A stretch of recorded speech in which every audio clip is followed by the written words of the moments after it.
When you're developing an illustration using the mesh tool and creating gradient meshes, you need to be able to manage the complexity that can develop.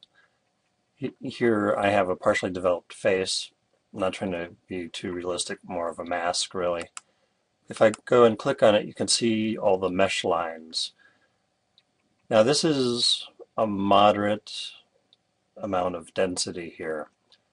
And there are a couple things I'm doing to limit the amount of complexity that is in this mesh. One is the shaping of the mesh lines as you go along. And two, notice that the mouth here is not defined by this mesh, it's defined by a different mesh. So using multiple meshes for different areas where you have varying amounts of complexity is one thing, but then also developing your mesh so that you don't get too many lines to begin with. I want to demonstrate that first part just by showing how I would start a shape like this. I'm going to take the ellipse tool and select the darkest color that I'm going to be using because that's going to be typically around the edges. I'm going to draw out an ellipse here. Now there are two ways to start. First, I could use the mesh tool and just click on here somewhere. Very often that's the way I start. Or you can go in to create gradient mesh and you can select number of lines. Now the whole point of what I'm demonstrating is to not have too many lines. If I create a bunch of lines, then it's very hard for me to edit the broad shape. But a face is fairly complex, so I'm going to have a little bit of complexity to begin with. I can get a preview of some shading here. But I'm going to go ahead and do this flat and go ahead and take this level of complexity.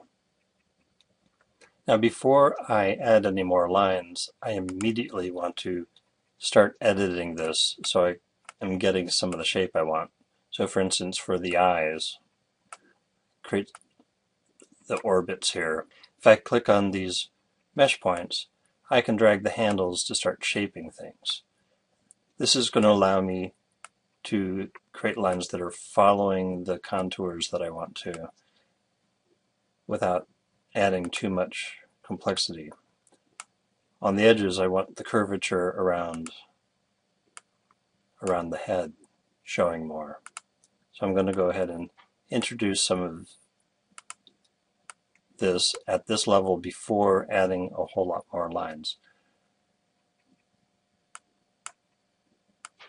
This is going to be going up around the mouth, and so the mouth is going to be going in here. So at some point I do need to add more lines. But now that I have some contours going, it'll make more sense. I'm going to go ahead and click on this line and put a highlight color in there. And you can see some shading going around here. If I can select using this tool, but sometimes when you miss, you introduce extra mesh lines that you don't want.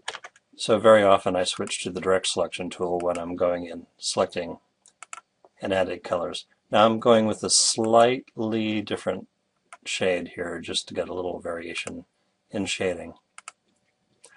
Now I'm going to go ahead and add a point for the nose. It's a major feature that we don't have indicated here.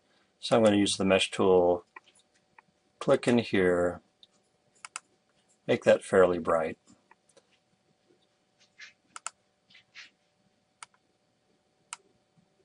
And again, I go in and make adjustments every step of the way. I'm going to extend the influence of that by pulling out on that.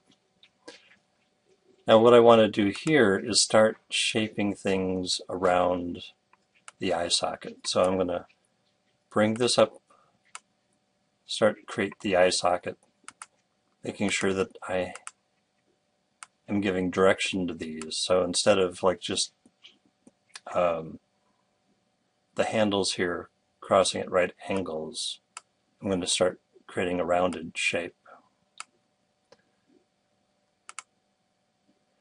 Now everything I do here should be done to the other side, but I'm going to concentrate on this side just because I'm going to jump over here in a second. So I want to put something in here to allow me some more control of this contour. So I'm going to go ahead and introduce another set of points clicking on this line, so I'm not adding more complexity horizontally. And I'm going to bring that up.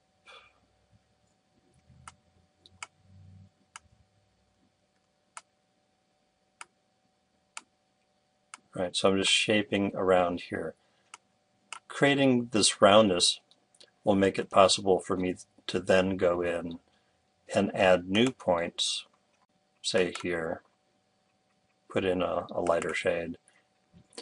So this is how I would progress, adding as few points as possible and editing them to get the most from that point in terms of editing the handles to conform to the shape and the influence of the color of each of these to maximize this before moving on. Now in terms of adding more detail, the way I approach this is if I select both of these, you see that there are a number of horizontal mesh lines here for the mouth. If I was editing that into this main mesh for the head or for the face, I would have a half a dozen more lines going through here, making it much harder to edit the cheek. If I was editing all the lines for the eye, I would have several more mesh lines going over the cheek, making it very hard to make an adjustment to the overall shading of the cheek. So I'm going to go ahead and create an eye here as a separate mesh and show you how I use the transparency to blend that together. All right, I'm going to go in and create an ellipse. I'm going to start again with one of the darker colors. This time I'm going to create a mesh just by going in and clicking and making that a little lighter. All right, I'm going to zoom in here a little bit. Now to get this shape to blend with the outer shape, I'm going to go in and select each of the mesh points.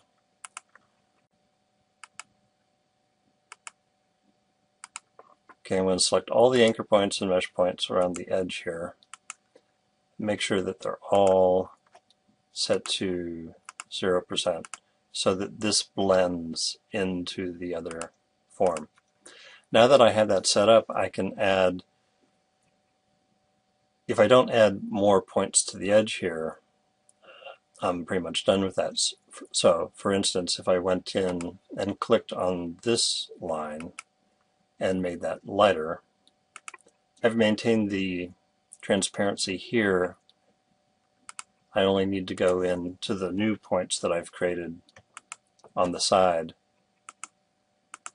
to make them transparent so that I'm continuing to blend in. Now one thing I'm not doing here that I should be doing is as I'm creating each of these, I should be editing it just as I was before to maximize what I'm getting from each edition, thereby minimizing how many new things I have to put in here. One of the other advantages, of course, to this approach is that I don't have to duplicate that all over here. I can just take this object, Alt-drag, make a copy of it, and I've got the same thing on this side. So I have detail where I need it. It's not complicating other areas. If I want to work on the general shading of the face, like if I wanted to start bringing in the chin now, I could add a new point here, make it light, select some of these other points, start blending that in.